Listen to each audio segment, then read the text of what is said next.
저는 오늘 마태복음 7장 24절에서 27절까지의 말씀을 가지고 지혜로운 건축자 이와 같은 제목으로 함께 말씀을 나누고자 합니다. 일본의 동경의 황궁 앞에 보면 임페리얼 호텔이 있는데 제국 호텔이라고 합니다. 이 호텔은 아주 유명한 호텔입니다. 미국의 건축가인 라이트라는 사람에 의해서 세워진 호텔입니다. 그런데 이 호텔이 지어지는 그 기간이 무려 4년이나 걸렸습니다. 4년 동안 이 호텔이 지어지는데 2년 동안은 기초 공사를 하게 됩니다. 그러다 보니까 주변 사람들은 너는 할 것 없이 이구동성으로 이야기를 합니다. 너무나 기초를 하는데 시간을 많이 걸리지 않느냐. 시간 낭비고 돈 낭비다. 왜 기초하는데 그렇게 많은 시간과 돈을 들이냐 하면서 사람들이 비난하기를 시작합니다.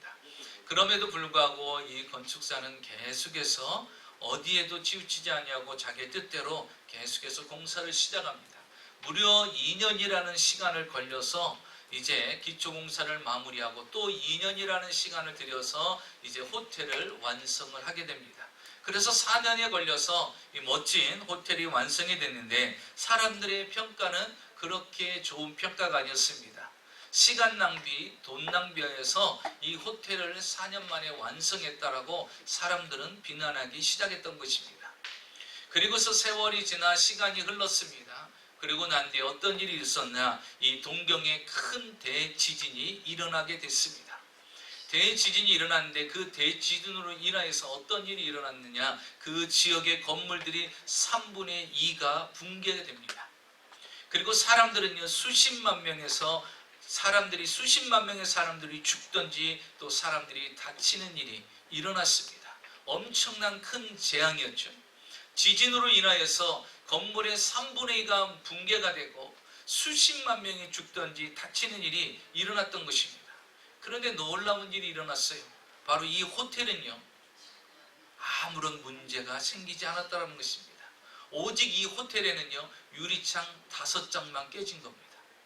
그리고 그 호텔 안에 있는 투숙객들은 한 사람도 다친 사람이 없는 거예요.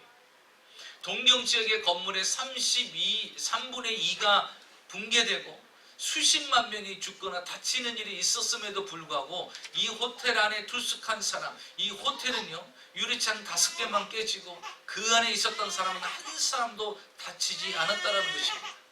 그러자 사람들은요, 그 호텔에 집중하기 시작한 거예요. 모든 건물들은 쓰러지고 넘어지고 죽거나 다치는 일이 일어났는데 어떻게 저 호텔은 이렇게 견고하게 이 엄청난 대지진도 버틸 수가 있느냐? 여러분, 이유는 무엇이겠습니까? 오늘 성경에서 우리에게 답을 주고 있지 않습니까? 그 주초를 반석 위에 세웠기 때문이라는 것입니다. 그 사람은 기초를 세우는데요, 건축사는요, 기초를 세우는데 2년이라는 시간을 투자했던 것입니다. 기초를 단단히 하고 반석을 단단히 세우면 어떤 엄청난 지진에도, 여러분, 일본에서 흔히 나오는 것이 무엇입니까? 일어나는 것이 지진이잖아요. 그 지진을 견딜 수 있도록 2년 동안 기초 공사를 쌓았던 것이에요. 그런 이런 엄청난 대지진이 일어났음에도 불구하고 그 호텔에는 멀쩡히 서 있고, 그 이후로 어떤 일이 일어났냐? 이 라이트라는 건축가는요, 명성을 얻게 됩니다. 신화적인 존재가 되고 전설적인 인물이 돼서 이제 동서사방에서 내 건물도 지어주십시오, 내 건물도 지어주십시오, 인기와 명성과 물질을 소유하게 되었다는 것입니다. 여러분, 대지진 속에서도 이 호텔이 견고하게 설 수 있었던 것은 무엇입니까? 바로 주초를 잘 세웠고 기초를 잘 세웠기 때문이라는 것이죠. 오늘 성경 본문에도 보니까 두 사람이 똑같이 집을 짓는 장면이 나옵니다. 한 사람은 모래 위에, 한 사람은 반석 위에 집을 지었습니다. 모래 위에 지은 사람에게 이런 일이 생겼습니다. 갑자기 비가 쏟아지기 시작합니다. 그리고 홍수가 나기 시작합니다. 그리고 또 바람이 불기 시작하는데 그 바람이 얼마나 강력한지 그 사람의 집에 부딪히기 시작합니다. 비바람이 몰아치고 홍수가 넘설거리고 그리고 그 집에 부딪히는 일이 일어날 때 그 집은 어떻게 됐다고 했어요? 무너지되 그 무너짐이 심하여졌다라고 성경은 말하고 있습니다. 또 한 사람은 반석 위에 집을 지었다고 그랬습니다. 그런데 이 사람에게도 똑같은 현상이 나타났어요. 비가 쏟아지기 시작합니다. 홍수가 나기 시작해요. 거센 바람이 불기 시작하는데 그 거센 바람이 이 반석 위에 세운 집 위에 불기 시작하는 것입니다. 그런데 이 반석 위에 세워진 집은 어떻습니까? 전혀 무너짐이 없었더라는 것입니다. 겉으로 볼 때는 이 두 집은요 별로 차이가 없어 보입니다. 모양도 크기도 외형적인 모습도 다 같은 것 같이 보입니다. 그러나 차이는 분명했습니다. 비가 내리고 홍수가 나고 바람이 불어서 그 집에 부딪혔을 때 한 집은 무너지고 한 집은 그대로 있었다라는 사실입니다. 그렇기 때문에 우리가 집을 어떻게 짓느냐에 따라서 무너지는 집이 되고 견고하게 설 수 있는 집이 될 수가 있는 것입니다. 여러분은 지금까지 어떠한 신앙의 짐을 지었습니까? 신앙의 집을 지어왔습니까? 그 집은 지금 견고하게 잘 세워져 있습니까? 아니면 흔들흔들거립니까? 아니면 지금 무너질 단계에 처해 있습니까? 아니면 어떤 환경 가운데서도 견고하게 그 신앙의 집은 지금 잘 견디고 있습니까? 우리는 2019년도를 보내고 새로운 2020년대를 맞이하게 됩니다. 이제 새로운 신앙의 집을 지어야 됩니다. 어떤 집을 짓고자 원하십니까? 겉으로 보기에는 똑같은 집인 것 같고 똑같은 예수 믿는 사람들의 집인 것 같고 똑같은 예수 믿는 사람들의 인생 같지만 어떤 사람은요 아주 맥없이 무너지는 인생이 있는가 하면 어떤 사람은 어떤 환경 가운데서도 흔들림 없이 견고하게 하나님을 향해 나가는 사람이 있더라는 것입니다.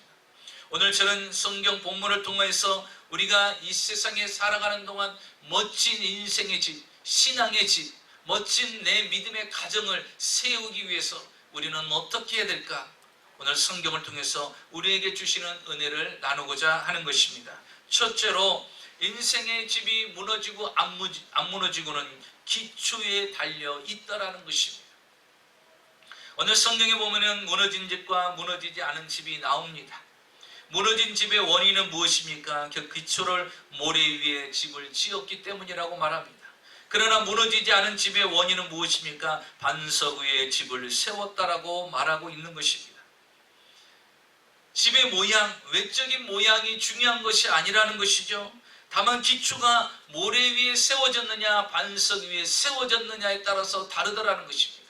겉의 모양을 보고 판단하는 것이 아니라 무엇 위에 세워졌느냐가 더 중요하다는 것입니다.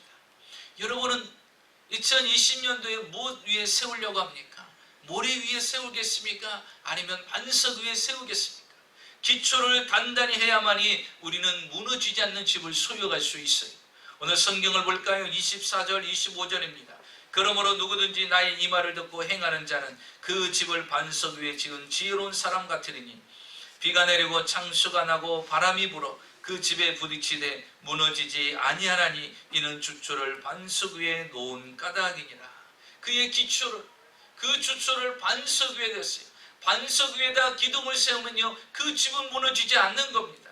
그러나 모래 위에 기둥을 세우면 그것은 바람이 불고 비가 오고 홍수가 나면 와르르 무너지게 돼 있는 것입니다. 그렇기 때문에 우리는 기초를 잘 세워 나가야 되는 것입니다. 기초를 잘못 세우면요 예기치 않은 홍수가 나고 예기치 않은 비가 내리고 예기치 않은 바람이 불면 쓰러지고 넘어지는 것입니다. 우리의 신앙의 집도 마찬가지입니다. 하나님의 말씀이신 그 말씀 위에 세우고 반석이신 주님 위에 세우지 아니하고 내 실력과 내 힘과 내 능력과 내 의지가 세워놓으면 이것은 언젠가 무너지게 돼 있다는 것입니다. 그렇기 때문에 주님 위에 반석 위에 반드시 세워져야만이 어떤 시련이 오고 환란이 오고 풍파가 온다 할지라도 그것을 충분히 이길 수가 있어요. 왜 그렇습니까? 우리의 반석이 바로 예수 그리스도가 되시기 때문인 것입니다. 여러분 모래 위에 세운 사람은요 보장받을 수가 없는 것이에요. 모래 위에 세운 사람은요 비가 와도 와르르 무너집니다. 홍수가 나면 잠겨버리는 거예요. 바람이 부딪히면요 와르르 무너지는 것입니다. 그런데 여러분 비가 내리고 홍수가 오고 바람이 불어도 견뎌내고 승리하고 뜻을 이루고 꿈을 이루고 기도의 응답을 보며 기적과 능력을 보는 것은요 바로 예수 그리스도이신 반석 위에 세운 자만이 그 은혜를 입을 수가 있더라는 것입니다. 그렇기 때문에 우리는 기초를 단단히 세워야 됩니다. 여러분 이스라엘 모래는요 우리나라의 진흙과 좀 비슷합니다. 그래서 이 모래는요 그냥 평범한 평상시는 똑같이 모래 같아요. 그런데 비가 오면요, 이 이스라엘의 모래는요 석회질 같이요 변합니다. 그래서 흐물흐물해지는 거예요. 그러니까 모래로 집을 지을 때는요 좀 견고한 것 같아요. 근데 문제는 어느 때입니까? 비가 오면요 이 모래가 석회질 형태로 바뀌어져 갖고 흐물흐물해지면서 어떻게 돼요? 붕괴가 되는 거예요. 그렇기 때문에 모래 위에 세워지면 무너지는 것입니다. 뉴욕의 맨해튼에 가면은 세계의 고층 빌딩이 가장 많이 모여 있는 곳입니다.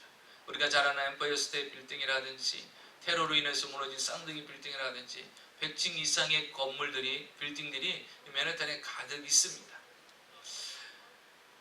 맨해튼은 우리가 얘기하는 섬이라고 이야기를 합니다. 섬이라고 얘기하는데 두 개의 강이 흐르죠. 허드슨 강하고 이스트 강이 흐릅니다. 그 흐르는 강 안에 갇혀 있는 섬입니다. 그런데 그 작은 섬 안에 100층 이상 되는 높은 빌딩들이, 그리고 아주 높은 빌딩들이 아주 줄비하게 그곳에 세워집니다. 그리고 사람들은요 거침없이 그곳에 높은 빌딩을 세우기를 주저하지 않습니다. 이유가 무엇일까요? 알고 보니까요 그 맨해튼에는요 섬 전체가 집안이 하나의 거대한 암석으로 되어 있다라는 거예요. 안반으로 되어 있다라는 거예요. 그러니까 여러분 보세요. 전체가 큰 섬이 큰 하나의 안반으로 딱 되어 있으니까, 바위로 딱 되어 있으니까 그 위에 집을 지니 100층 이상을 지어도 거tuk하지 않는 거예요. 비행기가 날아오지 않는 한 별 문제는 없다라는 거예요. 예. 그렇게 견고한 곳이 바로 맨해튼인 것입니다. 왜 그렇습니까? 바닥 집안이 암석으로 되어 있기 때문인 것입니다. 여러분, 그래서 기초가 무엇으로 되어 있느냐는 대단히 중요한 것입니다. 모든 일에는 기초가 중요해요. 신앙생활도 마찬가지입니다. 신앙도 기초가 부실하면요, 그 신앙은 어떻게 되어 있어요? 반드시 언젠가 붕괴하고 무너지게 되어 있어요. 성경에 보면 여호수아라는 사람은요 40년 동안 모세와 함께 광야 생활을 같이 합니다. 그러면서 보니까 어떤 사람은 가나안 땅에 들어가고 어떤 사람은 가나안 땅에 못 들어가더라는 거예요. 하나님 안에 있다고 해서 다 들어가는 게 아니더라는 것이. 그들은 끝까지 하나님을 믿질 않았어요. 끝까지 하나님을 불신했어요. 끝까지 하나님에 대해서 원망 불평했어요. 그 무리들은 어떻게 됐습니까? 가나안 땅에 들어가지 못했어요. 여호수아는 그 사실을 그는 40년 동안 목격을 했던 사람이에요. 그리고 그 장본인도 본인입니다. 그는 하나님을 믿었기에 가나안 땅에 들어가는 은총을 입게 됐죠. 모세가 갑자기 죽게 되고 자신이 이스라엘의 지도자가 됩니다. 그리고 난 뒤에 이스라엘 백성들을 이끌어가야 돼요. 이스라엘 백성들을 이끌어가야 되는데 이끌어가는 중에 하나님의 축복을 받으려면 어떻게 될 것인가? 그래서 여호수아는요 초점을 맞췄어요. 그 초점이 뭐냐? 나는 반석이신 하나님 위에 세울 것이다. 그래서 이스라엘 백성들을 이끌어갈 때 자신의 이야기를 하지 않습니다. 백성들의 말을 듣지 않습니다. 그는 오직 누구의 말을 듣고 나갑니까? 오직 하나님의 말씀만을 듣고 나갑니다. 그래서 하나님께서 홍해바다를 건너라, 요단강을 건너라 그러면 건넜어요. 여리고성을 도르라 그러면 돌았어요. 아위성에 올라가라 그러면 올랐어요. 하나님께서 명령만 떨어지면 그 명령대로 그대로 따라서 나갔던 사람이 여호수아입니다. 왜? 자신의 기초를 누구 위에 세웠어요? 하나님의 말씀 위에, 하나님 위에 세운 것입니다. 그리고 나갔어요. 그리고 결국 이스라엘 모든 백성들에게 가나안 땅을 다 나눠줍니다. 그리고 그 땅을 분배를 다 해줬어요. 그리고 이제 자신은 하나님께 부름받아야 될 나이가 됐고 이 세상에서 이제 끝날 시간이 다 되었어요. 그래서 그는 이스라엘 백성들을 모아놓고 이렇게 이야기하죠. 너희들이 하나님 믿는 것이 힘들거든. 너희들이 하나님 믿는 것이 고달프면 하나님을 떠나도 좋다. 그러나 나와 내 집은 오직 여호와만을 섬기겠노라. 여러분, 여호수아가 자기가 변함없이 견고하게 하나님의 축복을 계속해서 받으며 마지막까지 유지할 수 있었던 것이 뭐냐? 그의 뿌리는 오직 여호와께 두었다라는 사실입니다. 그래서 뿌리가 견고했기 때문에 흔들림이 없었던 거예요. 여러분, 뿌리가 견고하지 않는 사람은 항상 흔들리고요, 항상 무너지게 돼 있는 것입니다. 그래서 저는 우리 교회 2020년도에 저는 우리 성도님들을 이렇게 생각하고 있습니다. 기초가 없어서는 안 된다는 거예요. 기초가 없으면요, 쉬운 예로 구원관도 없으면요, 교회를 몇십 년을 다녔어도 아무런 의미가 없어요. 구원의 확신도 없는 거예요. 하나님이 살아계신지도 확신도 없는 거예요. 그냥 종교 생활만 하는 거예요. 그렇게 되어서는 안 된다는 것입니다. 저는 어떤 분과 만나서 상담을 했는데요. 이 이민 와갖고서 10년, 어떤 분은 20년 교회를 다녔대요. 그러니까 주일마다 교회를 나간 거예요. 이민자 외롭고 힘들고 어려우니까 사람들 만나기 위해서 간 겁니다. 종교 활동을 한 것이죠. 그런데요, 10년을 다녔고 15년을 다녔어도 예수님이 누구십니까? 물어봐도 그분에 대해 대답을 못해요. 구원은 받으셨습니까? 구원이 무엇인지 모릅니다. 성령 세례는 받으셨습니까? 성령이 있음을 내가 듣지도 보지도 못했노라 나한테 얘기하더라고요. 그렇게 이야기를 해요. 여러분 10년 15년 다녔는데도 구원의 확신이 없어요? 얼마나 기가 막힌 일입니까? 그래서 저는 2020년대 우리 교회는요 4단계로 저는 우리 목적을 둡니다. 그 하나는 뭐냐면 반드시 하나님과의 만남의 역사가 일어나야 된다는 거예요. 우리 성도님들이 개인적으로 하나님을 체험하는 역사가 일어나야 돼요. 1대1로 하나님을 만나는 만남의 역사가 일어나야 됩니다. 그래서 저는 우리 교회 성도님들이 주일학교, 중고등부, 또 청년부, 또 대학부, 장년부 이르기까지 한 사람 한 사람이 다 주님을 만난 체험이 있기를 저는 원합니다. 그리고 그 역사가 일어나기를 저는 목표로 방향을 잡아갈 것입니다. 여러분 주님을 만나면 어떤 일이 일어날까요? 두 번째 단계가 무엇입니까? 구원의 확신의 단계로 가는 거예요. 만남이 있으면요 예수님에 대한 구원의 확신이 생기는 거예요. 그러니까요 천국과 지옥에 대해서 고민할 것도 없어요. 있느냐 없느냐 따질 것도 없어요. 여러분 주님 만나면요 그냥 믿어집니다. 그래서 구원의 확신이 생기는 거예요. 흔들리지 않아요. 예수 믿는 거에서 힘들고 어렵고 고통스러운 거에 대해서 그거 힘들지 않습니다. 충분히 뛰어넘을 수가 있어요. 구원의 확신이 없으니까 흔들리고 요동하고 모래 반석의 생물처럼 그냥 비 오고 바람 불면 와르르 무너지는 거예요. 여러분 구원의 확신이 있으시기를 주의 이름으로 축원합니다. 아멘. 구원의 확신을 가져야 돼요. 자, 구원의 확신을 가지면 세 번째는 어떤 단계가 가겠어요? 정체성이 회복이 되는 거예요. 내가 누구냐? 내가 예수 믿기 전에는 나는 이런 사람이고 오명준이었고 키가 얼마고 어디서 무엇을 했고 어떻게 살았고 이게 내 개인적인 정체성이 있어요. 그런데 그리스도 안에 들어오면 그리스도인으로서의 정체성이 있어야죠. 내가 비즈니스를 해도 직장 생활해도 세상에 살아도 내가 어떤 자인지 정체성을 알고 살아야 되잖아요. 내가 그리스도인인 것을 깨닫고 살아야 되잖아요. 세상에 나가서는요 교회 안에서는 그리스도인이에요. 그런데 나가서는요 007이에요. 표도 안 내. 조용히 있다가 교회 와서 예배드려. 그리고 교회 안에서는 교인이야. 그럼 교회만 딱 나가면요 그때부터는 007이야. 아무도 내가 누군지를 몰라. 그리고 다 일주일 다니다가 또 주일날 다 집사입니다. 장로입니다. 이러고 와서 또 예배 드려요. 그리고 교회 딱 나가면 싹 007로 또 바뀌는 거예요. 여러분 정체성이 없어서 그래요. 정체성이 없어요. 내가 그리스도인임을 자랑해야죠. 내가 그리스도인임을 증거해야죠. 여러분 어떻게 전도하겠어요? 어떻게 복음을 전하겠어요? 내 가까이 있는 사람에게 내가 그리스도인임을. 그럼 내가 자세가 달라지고 생각이 달라지고 언어가 달라지고 표현이 달라지고 모든 게 달라지게 되는 거예요. 그리스도인의 정체성이 있어야 돼요. 그리고 더 중요한 것은요. 마이애미 순복음교회 성도라는 정체성이 있어야 돼요. 어디 교회 다니세요? 예, 저기 다녀요. 아니 어딘데? 예, 대비에 있는 데인데요. 어딘데? 아, 우치구티에. 뭐예요? 마이애미 순복음교회에 대한 정체성이 없는 거예요. 나는 이 교회 성도라는 정체성이 없는 거예요. 아, 그냥 다녀요. 이렇게 얘기합니다. 여러분 이제 정체성이 확립이 돼야 돼요. 나는 마이애미 순복음교회 집사입니다. 여러분 마이애미 순복음교회 집사인 걸, 권사인 걸, 안수 집사인 걸, 장로인 거를 자랑할 수 있는 그 정도의 정체성이 있어야 돼요. 교회에 대한 소속감, 교회에 대한 확신 이런 것이 우리 가운데 있어야 됩니다. 그게 없으니까 흔들리는 거예요. 자, 이렇게 정체성이 회복이 됐으면 마지막 네 번째 단계는 뭐냐? 사명을 아는 거예요. 사명을 아는 거예요.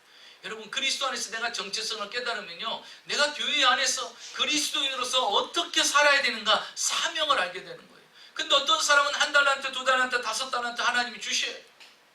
그리고 어떤 사람은 집사로 봉사하고 안수 집사로 봉사하고 권사로 봉사하게끔 해주십니다. 중요한 것은요, 내 사명이 무엇인가를 알고 사는 거예요. 내가 교회에서 어떤 사명을 하나님이 내게 주셨는가, 거기에는 크고 작음의 문제가 아닙니다. 중요한 것은 내가 사명대로 쓰임 받는 것이 중요하다는 거예요. 그런데 내가 어떤 사명이 있는지 모르고 교회 다니는 거예요. 그러니까 교회 와도 재미가 없는 거예요. 신앙생활에도 재미가 없는 거예요. 교회를 오게 될 이유가 없는 거예요. 왜? 사명이 없으니까. 여러분, 사명이 있어야 교회 오는 것도 즐겁고 교회 생활하는 것도 즐겁고 성도님들을 만나도 즐거운 거예요. 여러분은 밖에서 우리 성도님들 만나면 반갑습니까? 저희 김 집사 있네. 고개를 싹 돌리고 마치 만나지 않아야 될 사람처럼 이렇게 돌립니까? 아니면 김 집사님 보면 집사님 밖에서 만나니까 더 반갑네 하면서 여러분 기쁘게 맞이합니까? 저분이 우리 교회에 나왔던 것 같기도 하고 안 나왔던 것 같기도 하고 우리 교회 맞나? 여러분, 몇 명 되지도 않는데 우리 교인인지 아닌지도 모르고 그러면 너무나 황당하지 않겠어요? 우리 성도님들이 적어도 하나님의 사명을 받고 사명자로 살아야 될 줄 믿으시기 바랍니다.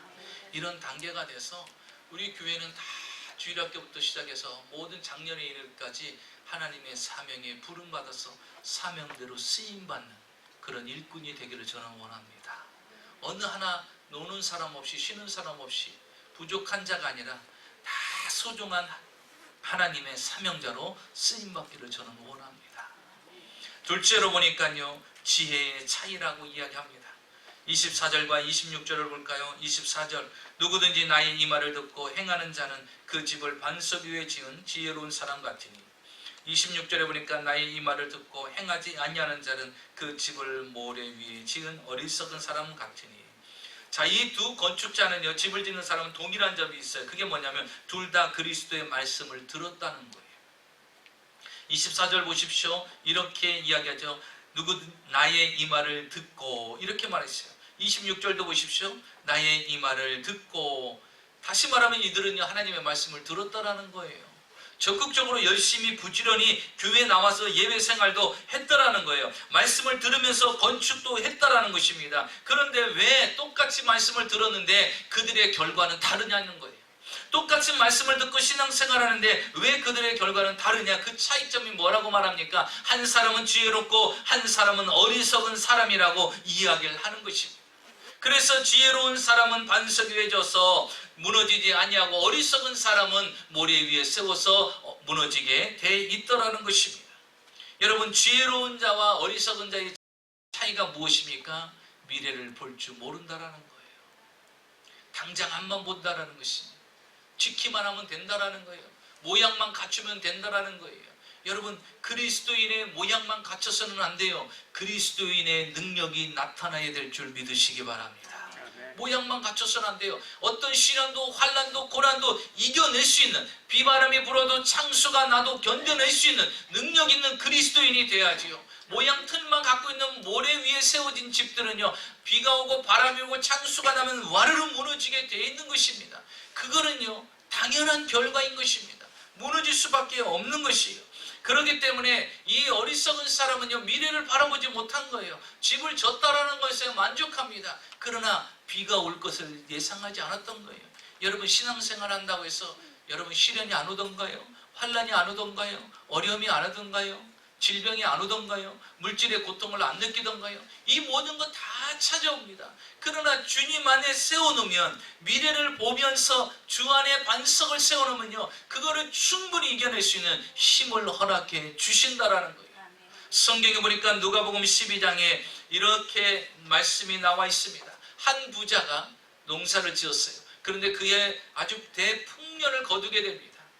그런데 그 수확이 너무나 많다 보니까요, 참 곡간이 있는데 그 곡간에 넣을 수 없을 정도로 어마어마한 축복을 받게 된 거예요. 그래서 이 부자는요, 그 곡간을 부셔버립니다. 창고를 부셔버리고 더 큰 창고를 만들어 갖고 큰 수확을 얻은 것을 그곳에 가득 채워놓습니다. 창고에다가 먹을 양식을 가득 채우면서 이 부자는 흐뭇해합니다. 흐뭇해하면서 이렇게 이야기를 합니다. 내 영혼아, 내가 여러 해 동안 먹을 양식과 곡식을 이곳에 가득 쌓았으니 이제 먹고 마시고 쉬고 즐거워하자. 이렇게 생각을 한 거예요. 마치 자기가 쌓아놓은 곡식을 영원히 먹을 것처럼 착각하면서 스스로 만족해 있는 거예요. 그때 주님께서 뭐라고 말씀하십니까? 이렇게 놓고 합니다. 이 어리석은 사람아, 네가 오늘 이렇게 가득 쌓아둔 거, 내가 오늘 너에게 너의 생명을 걷어가면 이 쌓아둔 모든 것들이 누구의 것이 되겠느냐? 누구의 것이 되겠어요? 남편 거나 부인 거 되겠죠. 다 열심히 쌓아둔 거, 본인 죽으면 누가 갖겠어요? 옆에 있는 사람이 갖겠지. 그렇게 이야기하는 거예요. 여러분, 이 부자는요, 내일을 생각하지 않은 거예요. 양식만 가득하면, 이것만 풍성하면 내가 영원히 먹을 수 있고 영원히 나의 삶은 평탄할 거라고 생각하는데, 주님 말합니다. 이 내일을 모르는 사람아, 내 영혼을 오늘 걷어가면 어찌하겠느냐. 여러분, 지혜로운 자는요, 내일을 보면서 살아가는 거예요. 한국에 가면 수원중앙기도학교가 있습니다. 여기에는 김요셉 목사님이라고 계신데, 극동방송, 한국에 가면 극동방송이 있는데 그 극동방송을 처음 만드신 분이 김장한 목사님인데, 김장한 목사님 아드님이 되시고, 이분이 이제 한국에 가서 목회를 하면서 기도학교를 세웁니다. 기도학교를 세우기 위해서 그러니까 기도하고 준비해서 기도학교를 세우는 과정에서 일어났던 일입니다. 한 땅을, 이제 큰 땅을 팔아가지고 그 땅을 가지고 이제 기도학교를 세우려고 계획을 했던 거예요. 땅을 다 팔고 났는데 그 금액이 이제 상당히 크죠. 그런데 그것을 아버님 김장한 목사님이 알고서 이제 연락이 온 겁니다. 너희 아들 목사 김효셉 목사, 예, 이번에 땅 팔았다며. 예, 그걸로 이제 기도학교 세우려고요. 그래, 11조는 했어? 아니 아버지, 같은 목사지만, 아버지, 내 사정 아시잖아요. 지금 이거 기도학교 세우려면 지금 50%밖에 돈이 지금 준비되지 않았는데, 지금 이것마저 또 11조를, 이 엄청난 금액의 11조를 띄면 이 공사를 어떻게 하라고 그러냐고. 도대체 아버지, 나를 생각이나 하는 거냐고, 나를 이해나 하는 거냐고. 그렇지, 나는 너를 이해하는데 하나님이 너를 이해 못할 거야. 하나님이 너를 이해 못할 거야. 그럼 그러니까 자기도 목사잖아요, 김효셉 목사님. 그러니까 그냥 억지로 울며 겨자 먹기로 그냥 할 수 없이, 그래 내자 하고 이제 낸 거예요. 그러면서 아버지를 원망하고 불평하면서, 아버지가 어떻게 내 마음도 이렇게 몰라줄 수가 있냐고 그러면서 낸 거예요. 그리고서 이제 이 학교를 짓기 위해서 공사에 들어가는데 보니까 사놓은 땅이요, 이렇게 경사진 땅을 산 거예요. 경사진 땅을 사요. 그래서 이제 공사를 이제 시작하려니까, 경사진 땅이니까 이 경사진 땅을 어떻게 돼요? 학교를 지으려니까 평범하게 만들어야 되잖아요. 그러니까 평범하게 만들려면 그 공사비가 또 어마어마하게 들어가는 거예요. 또 보니까 진입로가 없는 거예요. 진입로를 또 만들어야 되는 거예요. 그러니까 돈이 계속해서 들어가요. 생각지 않았던 돈이 계속해서 들어가게 생겼던 거예요. 김효섭 목사님이 11조를 드리고 나서 한 달 뒤에였어요. 그 공사를 하려고 하는데 한국에는 한국전력이 있어요. 한국전력 공사에 직원들이 몇 분이 찾아와서 그 목사님을 찾는 거예요. 목사님 좀 뵈야 되겠습니다. 그래서 목사님이 그 직원들을 만나서 이야기를 나누는데, 목사님 혹시 알고 계셨습니까? 무엇이요? 저희들이 듣기로는 목사님이 이곳에 기도학교를 세운다고 하는데 이 학교 위에 고압선이 지나가고 있습니다. 그러더라는 거예요. 고압선이요? 목사님은 전혀 알지도 못했던 거예요. 그런데 자기가 지금 지으려고 하는 그 기도학교 위에 고압선이 지나간다니 어찌게 되겠어요? 아이들이 그 밑에서 공부를 하고 그 밑에서 운동장에서 뛰어놀아야 되는데 고압선이 그런다니, 그거는 큰 일이고 위험한 일이잖아요. 몰랐다고. 그러면서 이분들이 그러는 거예요. 목사님이 허가가 나왔고 이 건물은, 학교는 지어야 되는데 고압선이 흐르니 이거 어떻게 해야 되겠습니까? 우리가 그래서 이것을 생각하기 위해서 목사님을 만났습니다. 그런데 이 고압선을 제거하고 이것을 지중화해야 됩니다. 땅 속에 선을 묻어야 됩니다. 그래야 문제가 없습니다. 그런데 그 저 위에 있는 철탑을 제거하고 선을 땅으로 묻고 이러려면 뒤에 땅이 필요한데 목사님 가지고 있는 그 땅 뒤에 땅을 저희들한테 파시면 우리가 이 일들을 해드리겠습니다. 그러면 목사님이요? 그거 우리 뒤에 거는 팔 수가 있다고.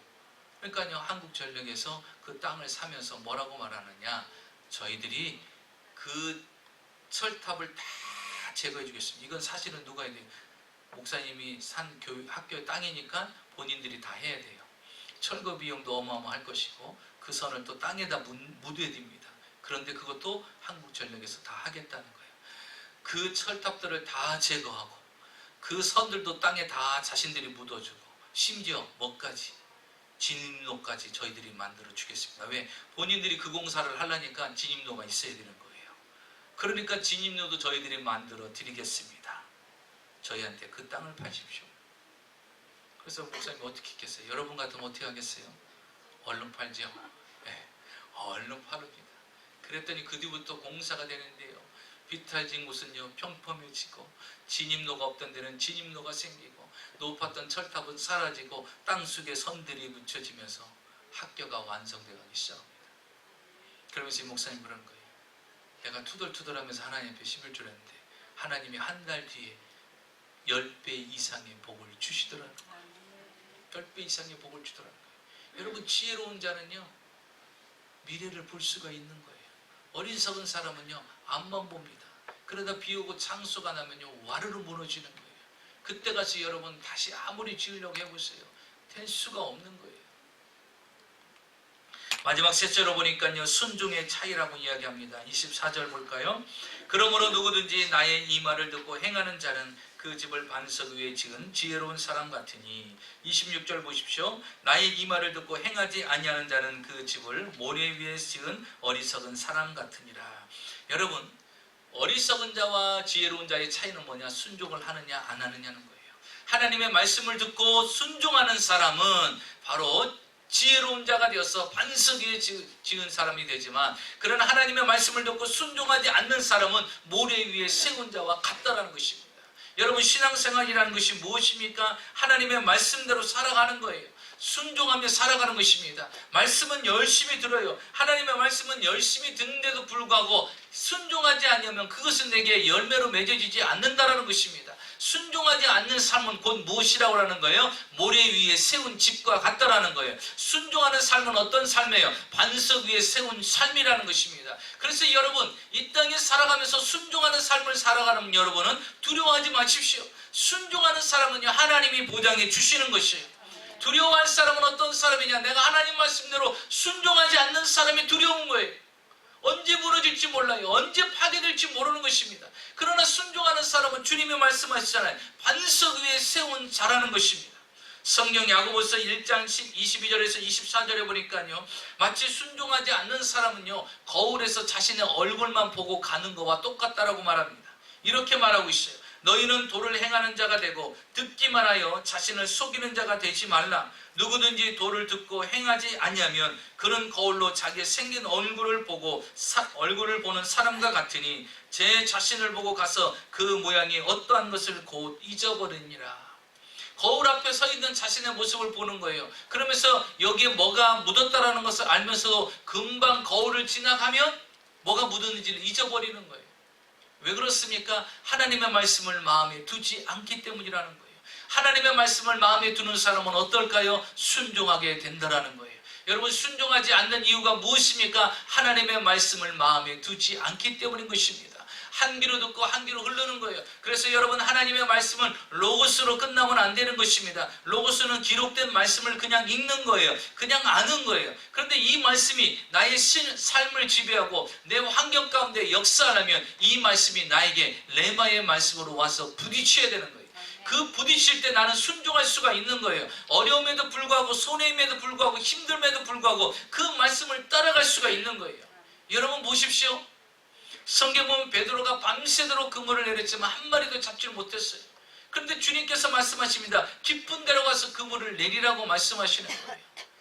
야, 이거 지금 대낮에 와서 그물을 내린다는 건 쉽지 않습니다. 그리고 갈릴리 바다는요 낮에 고기를 잡지 않습니다. 그물을 내려도 고기를 잡을 수가 없어요. 그런데 주님은 아침 새벽녘에 오셔서 그물을 내리라는 거예요. 가장 고기가 잡히지 않는 시간대에 주님께서 내리라는 거예요. 그런데 여러분, 베드로는요, 그물을 씻으면서 예수님께서 많은 무리들에게 전하는 말씀을 그 옆에서 귀동냥으로 들었던 거예요. 하나님의 말씀을 들으면서, 예수님의 말씀을 들으면서 그가 믿음이 쌓아진 거예요. 그래서 이렇게 이야기했잖아요. 주님, 내가 밤새도록 수고를 하였지만 얻은 것이 없습니다. 그러나 무엇에 의지하여? 말씀에 의지하여. 그러니까 그 말씀이 어디에 왔다는 거예요? 자기 마음에 새겨졌다라는 거예요. 이론적으로 상식적으로 볼 때는 아닌 것 같고 계산적으로도 아닌 것 같은데 내가 말씀에 의지하여 그물을 내리겠나이다. 여러분, 말씀에 의지하여 그물을 내리는 여러분이 되시기 바랍니다. 오늘 들은 말씀 오늘 그대로 실행하세요. 오늘 깨달은 말씀 그대로 실천하세요. 오늘 주님께서 명령한 말씀 그대로 순종하세요. 그게 바로 반석 위에 세워지는 것입니다. 나중에 해야지, 나중에 시간이 되면, 환경이 되면, 상황이 되면 그것이 아니라 오늘 깨달았으면 오늘 행하는 것입니다. 여러분, 말씀에 의지해 그물을 내렸더니 어떤 일이 일어났어요? 2배에 가득 차는 축복을 받게 되었다라는 것입니다. 순종하면 기적은 주님이 말씀 이루시는 거예요. 성경에 보니까 여리고성을 도르라고 그랬어요. 여러분, 적들과 싸우려면요, 창과 활을 동원한다든지 어떤 다른 무기를 동원한다든지 아니면 그 사다리를 이용해서 올라가서 적을 공격한다든지 이런 방법을 써야 되는데 여호수아 군대에게 여리고성을 하루에 한 바퀴씩 돌고 마지막 7일째는 7바퀴를 돌으라는 거예요. 이론적으로, 상식적으로, 논리적으로 맞지도 않는 이야기예요. 그런데 주님은 그렇게 명령했어요. 여러분, 주님이 명령했으면 어떻게 해야 돼요? 지혜로운 자는 순종하는 거예요. 이론적으로, 상식적으로, 논리적으로 따지지 않는 거예요. 순종하고 하루에 한 바퀴씩 돌았어요. 마지막 7일째 7바퀴를 돌았어요. 어떤 일이 일어났습니까? 여리고성이 무너졌어요. 여러분, 결과는요, 여러분이 순종하면 결과는 하나님이 만드십니다. 내가 순종하지 않기 때문에 결과를 보지 못하는 거예요. 아직도 결과를 여러분 보지 못했어요? 예수를 믿으면서 아직도 결과를 보지 못했습니까? 내가 순종의 사람인가 아닌가를 다시 한번 점검해 보아야 된다는 것입니다. 사랑하는 성도 여러분, 오늘날 우리 많은 그리스도인들이 함정이 있습니다. 그게 뭐냐면 설교는 잘 듣습니다. 아주 열심히 들어요. 그런데 중요한 것은 행하지 않는다는 거예요. 행함이 없는 믿음은 죽은 믿음이라고 그러시죠. 행하지 않으면 하나님의 기적을 볼 수가 없고 행하지 않으면 하나님의 축복을 받을 수가 없는 것입니다.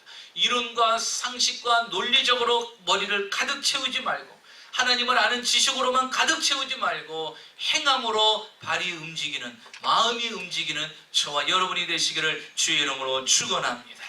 1919년에 파리에서 파리 평화 회의가 열렸어요. 그때 개최될 무렵에 몇 명의 아랍 지도자들이 회의에 초청을 받았습니다. 그들이 파리에 있는 한 호텔에 묵게 됐습니다. 그런데 그들이 파리 호텔에 묵으면서 아주 신기한 것을 하나를 보게 됩니다. 그것은 다름이 아니라 욕실에 있는 수도꼭지를 보고 놀라는 것입니다. 왜냐하면 수도꼭지를 이렇게 돌리니까 물이 쫙 나오는 거예요. 여러분, 아랍 지역은요, 석유는 많아요. 가스는 많지요. 근데 뭐가 부족해요? 물이 부족한 나라잖아요. 그런데요, 이 나라에 왔더니 1919년에 이 나라에 왔더니 수도꼭지 희한한 게 있어요. 근데 그거를 돌렸더니 물이 쫙 나와. 이거는요, 아랍 지역 사람들한테는 꿈 같은 일입니다. 꿈 같은 일이죠. 야, 어떻게 이렇게 물이 나올 수가 있냐. 그래서 너무 신기한 거예요. 밑을 쳐다보고 위를 바라보고 이렇게 또 닫으면 물이 안 나와요. 근데 돌리면 또 물이 나오는 거예요. 이야, 이거 요술방망이 같이 생겨갖고 그러면서 이 아랍 사람들이요, 요걸 탐내기 시작하는 거예요. 야, 요거 우리나라 가져가면 대단히 좋겠구나. 그래서 이제 회의가 다 마쳐졌어요. 끝날 날이 됐고 그 다음날 이제 충고를 해야 되는데요. 이 호텔, 이 아랍 사람들이 묵은 숙소가 난리가 났어요. 갑자기 쿵쿵쾅쾅 쿵쿵쾅쾅 소리가 나는 거예요. 왜 그런가 봤더니요, 이 아랍 사람들이 수도꼭지를 떼가려고 부수기 시작한 거예요. 막 부수기 시작하니까요, 호텔 직원들이 나타났고 난리가 나면, 아니 도대체 왜 그거를 부수고 있습니까? 도대체 뭐합니까? 이 수도꼭지 가져가려고, 자기네 나라에. 왜? 이거 가져가갖고 돌리면 물이 나오니까. 이거 가져가면 자기네 나라 가서 돌리기만 하면 어마어마한 부자가 될 것 같고 새로운 신제품이고 획기적인 제품이니까 가져가려고 그걸 떼어내고 있더라는 거예요. 여러분, 수도꼭지 떼어내가지고 자기 나라 가서 쓸 수 있을까요? 원천지인 저수지에서 물이 흘러와야 이 물이 받을 수가 있고 물이 나오는 거죠. 여러분, 우리 인생도 마찬가지예요. 하나님의 반석 위에 세워져야 풍요로운 삶을 살 수가 있는 거예요. 그렇지 않으면요, 우리는 언젠가 무너질 수밖에 없는 그런 연약한 존재라는 거예요. 모래 위에 세워놓고 여러분 혹시 착각하지 마십시오. 모래 위에 세워놓고 견딜 거라고 착각하지 마십시오. 스스로를 위로하지 마십시오. 그거는 자기 속임수에 빠지는 것입니다. 여러분, 2020년도에는요 확실하게 반석 위에 세우시기 바랍니다. 그래서 어떤 비바람이 불고 어떤 홍수가 나도 어떤 시련과 환난이 와도 절대 요동하지 않고 흔들리지도 않고 영향도 받지 않고 피해도 입지 않는 그러한 신앙의 터전을 만들어야죠. 신앙의 가정을 만들어야죠. 신앙의 인생을 만들어야 되지 않겠습니까? 우리 2020년 우리 마이애미 순복음교회는 예수 그리스도의 반석 되신 그 주님 앞에 견고히 교회를 세워나가서 이제는 어떤 환난과 시련과 환난 속에 고통 속에서도 전혀 요동 없이 부흥하며 성장하며 이 지역에 영향력을 끼칠 수 있는 아름다운 교회로 성장하기 위해 기도하고 달려가는 저와 여러분이 되시기를 주의 이름으로 축원합니다.